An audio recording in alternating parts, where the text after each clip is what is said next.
Hey everybody, it's Captain Adonis, and today we're playing Gloomhaven. Now, if you haven't seen Gloomhaven, it was actually a board game. And the board game I never played, but I've looked at several times and went, man, it looks really difficult and you got to get people together. Well, out comes the digital version where you don't need anybody to play. You don't need a game master to run the game while you play through it. So what I'm going to do, first thing I'm going to tell you is when you first get this game, you must do the tutorial. Trust me, you will be lost in this game. Even if you're following me, you'll be lost without the tutorial. But the most important thing I'm going to tell you right now is there are a few things in life that are free. And one of those things is to subscribe to my channel. You hit that button.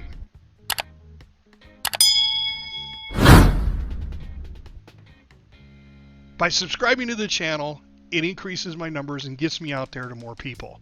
Plus, hit that like button because that'll put the video out to more people. I really appreciate you guys doing that.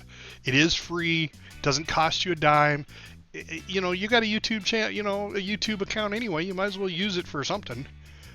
If you hit that notification bell, every time I do a video, it'll notify you that I've done a new video and you can watch it if you like what I do, but I hope you do. So first thing we're going to do is explain the game a little bit. Gloomhaven is a dungeon crawl game. It's very unique that it uses cards for your attacks and your abilities. There are two methods of play. There is the campaign and there's the guild master, okay? Actually, there's three. You could join somebody else and help them, but that only helps them and their characters. So we're going to play the campaign. The difference between the two is very slight. In the campaign, all the loot is a group loot, which means all your characters share that one loot. I'm sorry, that's in the campaign. In the campaign, everybody shares loot. So it's one loot pile. You can choose how much you want one character to spend over the other. In the campaign, each time they loot, it's their money only because they're a mercenary. Okay, so it's their money. So we're going to play the campaign because it's the toughest of all of this. Now, this first video is just going to be an introduction to my characters. I'm going to talk briefly about the characters and why I chose the two that I'm going to choose. It is going to be a 2-tune campaign, and we'll see how far we can get. I am going to go what's called room by room. So each video, whether it be 5 minutes long or 30 minutes long, is going to be just about the one room. And then before we go into the next room, the video will end, and that'll be the next video in the series. So sit back. I hope you enjoy it. Don't forget, if you would, one more time, it's free.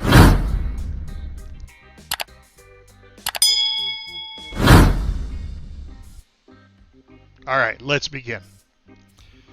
Campaign. Here we go. We're going to do a new campaign. And we are going to go through the difficulties here. Now on easy, supposedly there's a modifier to this scenario where it's a little easier. Here's where you can see it says each mercenary manages its individual amount of gold. There's no checkbox. There's no changing that. So I don't know what to tell you. Normal, no modifiers. On hard, there's a +1 scenario level modifier. And then the insane mode, there's a +2. Now, I may play later on campaigns that will go back and try hard and try insane. For right now, we're going to stick with normal. And we're going to call the guild room. Let's just call it room by... Whoop. Oh, I guess you only have one capital. Room by room. I don't like the way that looks. Room by room. So there we go. And we'll hit continue. So the next thing we should, there might be some little fancy talking that goes on. Welcome to the harsh lands of Gloomhaven, recruit. You think you have what it takes to become a mercenary out there on the edge of the world? We are paid to venture into the darkest forests of the region and to step into ancient crypts with the unmistakable stench of death and rotting flesh. Lovely places to earn a name for yourself. Be ready to face cutthroats, undead, fearsome tribes, and dreadful demons from other realms. You didn't find yourself as a mercenary without knowing how to crack a few skulls, did you? Pretty awesome intro.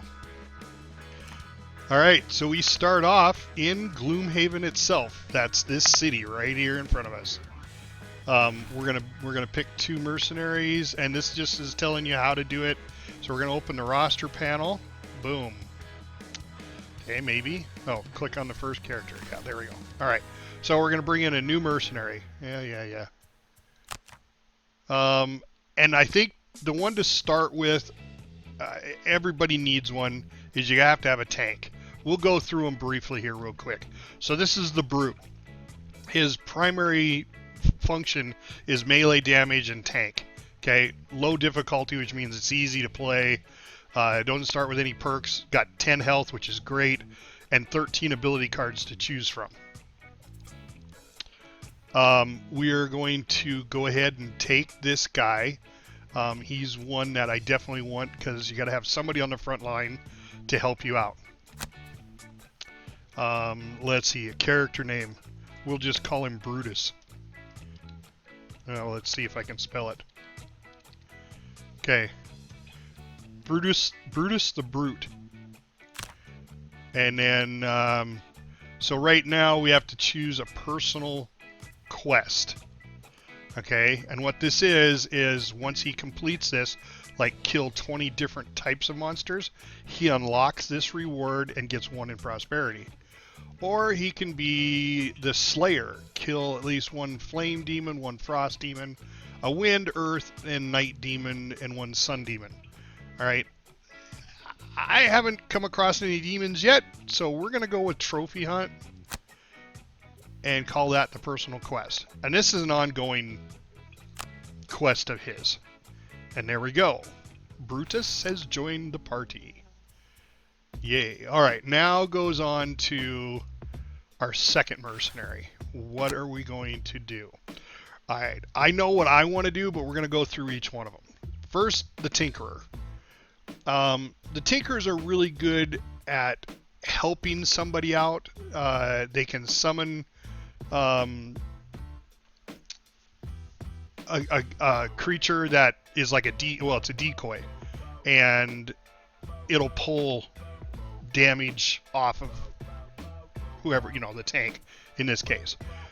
There is the Scoundrel. He's also a melee damage. If you didn't look, he's a ranged support, medium difficulty, 15 cards, only 8 health. The Scoundrel, 8 health, 12 cards, not as many cards, lower difficulty to play, and it's melee damage. Now this one's kind of fun, because if you keep him close to your tank, there's a lot of additions that he can do. He's kind of like an assassin, or she, I should say. It's kind of like an assassin. If she's close to somebody, she can backstab and do better damage. Then there's the Craigheart, 10 health, 14 ability cards. None of them start with starting perks. Medium difficulty, and it's a damage support type role. I don't need another damage, melee damage tank type person. Not as good a tank as the Brute, but still works as one. The Spellweaver, this is the mage. Okay, range damage. It's tough to play because of the low health, only 6. I mean, you can get hit one shot and die right off the bat. The really cool thing about this is when you're using your cards, there's cards that when you burn them instead of discard them, this class can bring all the burn cards back. So she's a little freer to use the burn cards because they can bring them back. Now, you can only bring it back once during your whole encounter, but that's a really cool card. This is the one I'm going to go with, the Mindthief. Okay, they are a melee damage. It's a little bit harder to play. 13 ability cards. Again, really low health. But I feel that the Mindthief has more to offer the Craigheart. Now, I could totally be wrong. You guys can totally put in the comments down below what you think I should have taken or what you've seen work in the past. I would be happy to hear from all of you. But we're going to go ahead and select this one. I thought about the Tinker. I really did. But I want to try this Mindthief. It's got an ability that I think is really cool, where it'll make one of your enemy attack its own enemy. So now we got to have a good name for this Mindthief. So a thief, in my opinion, you know, a good thieving name is Sinbad. But we're gonna spell it Sinbad. All right, personal quest. So complete 2 scenarios in the Lingering Swamp, and then unlocking the Fading Lookout and follow it to conclusion, or kill 15 vermlings. I think we're gonna go with that one. There we go. Sinbad has joined the party. So we got Brutus and Sinbad. Those are the only 2 we're gonna play with.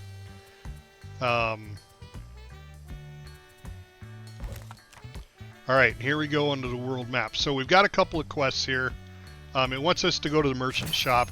This just tells you, because it's going through kind of a basic tutorial of the campaign. You can see each one of these guys have 30 gold. So we should probably buy them something. Armor is always a good one to have. Hide armor allows you, let's see, the next 2 sources of damage, you gain a shield. Or leather armor, the next 2 times your attack, the attacker gains disadvantage, which is pretty big. Iron helmet, well, let's start off with the eagle eye goggles. You'll gain advantage for your entire action if you have these on. Just one time. These are all single-use items. This one, any ×2 attack modifier card the enemy draws becomes a 0 instead. So that's kind of good, because he could not take some huge damage. So that might be a possibility. It's only 10 gold. Alright, and then we've got the heater shield. You gain +1 shield when you're attacked. The piercing bow. During your range, let's see, ignore all shield values. The poison dagger. With the attack, you add poison to a single attack. Now, granted, remember, these are all single-use items. This one I really like, because this one is a stun. So if you go up against multiple enemies, at least you can stun one of them. And the stun, they won't be able to act at all. Okay? But I really like having the boots of striding to give him more movement so he can get in there quick. So this adds an extra 2 movement to any single movement card that he has. The wing shoes just allows for jump. Okay, and then we're going to go to the potions. There's a healing potion, adds 3 heal to yourself. The minor power gives you a +1 to attack, which is kind of nice. And the minor stamina will let you recover a discarded card. Okay, I like to have the +1 attack on this guy, and that's 10. And then we'll go with the boots of striding for 20. So that's a total of 30. So we're going to go ahead and purchase those for this guy. There we go. So he's got his items. Now we got to equip them. So we go down here to legs. We'll put on the boots of striding. And then the minor potion. So now both of those are equipped. So now let's go to this guy. All right, there again, the Mindthief.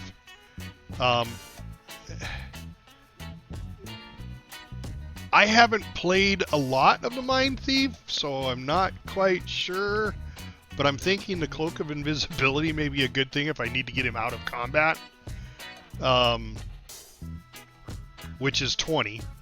And then I can give him probably the other power potion, or maybe, no, you know what, I think I'll give him the healing, because with only 6 hit points, and that's 10, so let's give him a healing, and what did I say, the cloak of invisibility. Alright, that'll kind of get him out of trouble. There again, let's go ahead and equip them. There we go. Alright, these other buttons that are on here. So this is the cards. Now, he has got 3 cards that he can choose from that he doesn't start with. We are going to leave all the basic cards there for now. Same way with him. We'll leave all the starting cards for the first scenario. If we want to try to change some of the others, we can. Now, this is the part of the cards I was talking about. When you play a card, you get 2 cards. You choose each turn, you get 2 cards to choose from out of your list. Okay? The number represents your initiative. The very first card you pick will be your starting initiative. Then the other one doesn't make any difference. Okay? But when you're looking at your cards, like for instance Shield Bash, in order to do the top part of the card, there's this little symbol that's in the lower right hand corner of the top part of the card. That means you're going to burn that card once you use that ability. So once you use the attack 4 stun, and then you gain 2 experience for using it, it puts it in your burn pile. You can't pull it back out unless you're the mage. Well, we're not the mage. So we're going to lose that card for the entire scenario. So it's best not to burn cards right off the bat.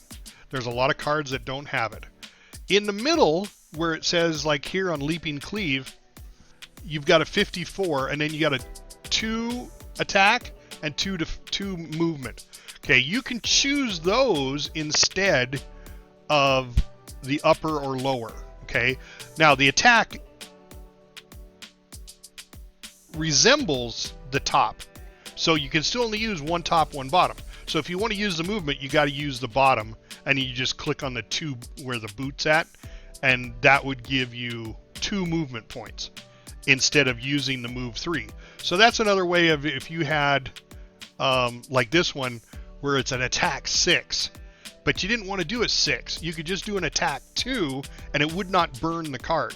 You don't gain the experience, but you know, it's all in how you play it. I would rather keep the card and be able to use it, because then there's what's called a short and a long rest, and we'll get into that when we start.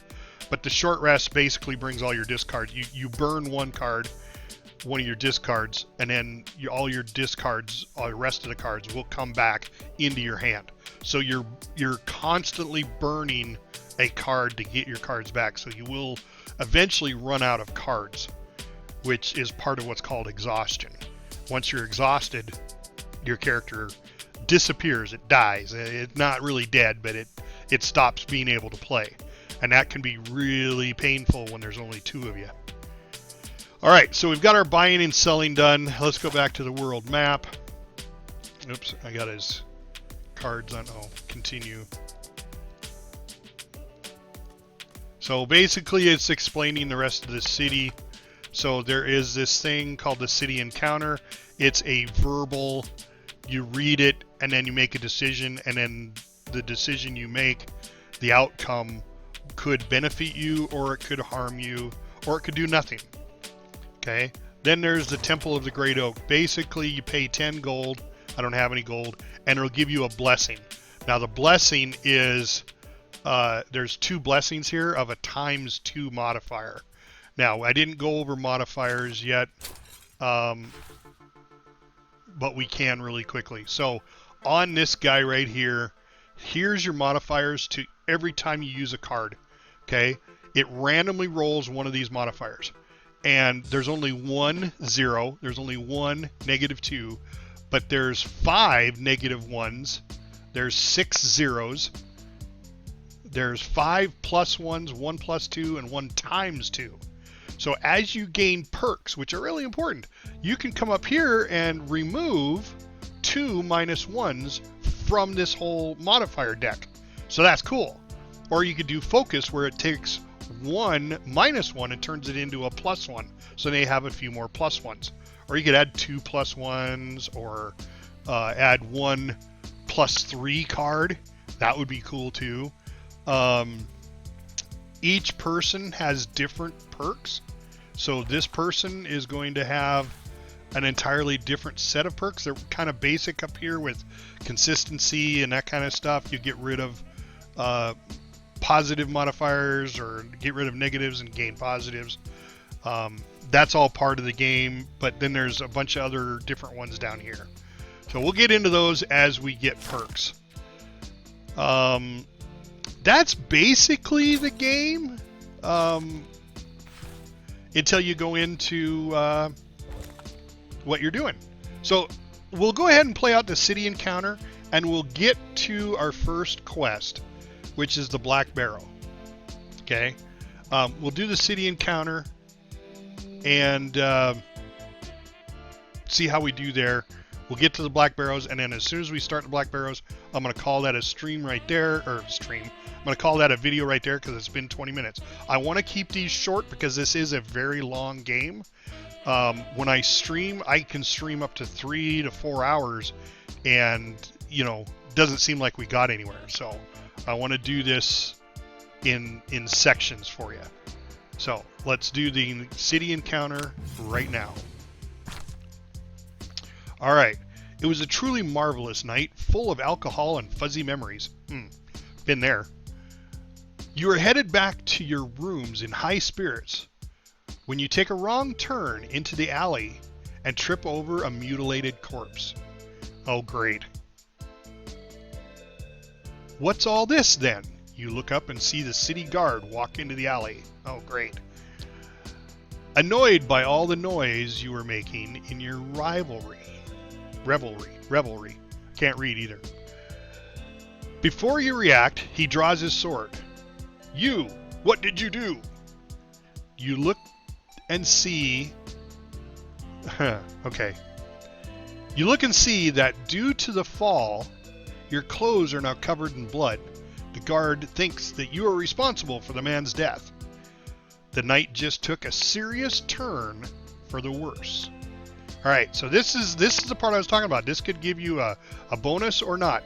So, do you explain the best way you can that, you know, how you found him, or do you panic and kill the guard, then dispose of both corpses?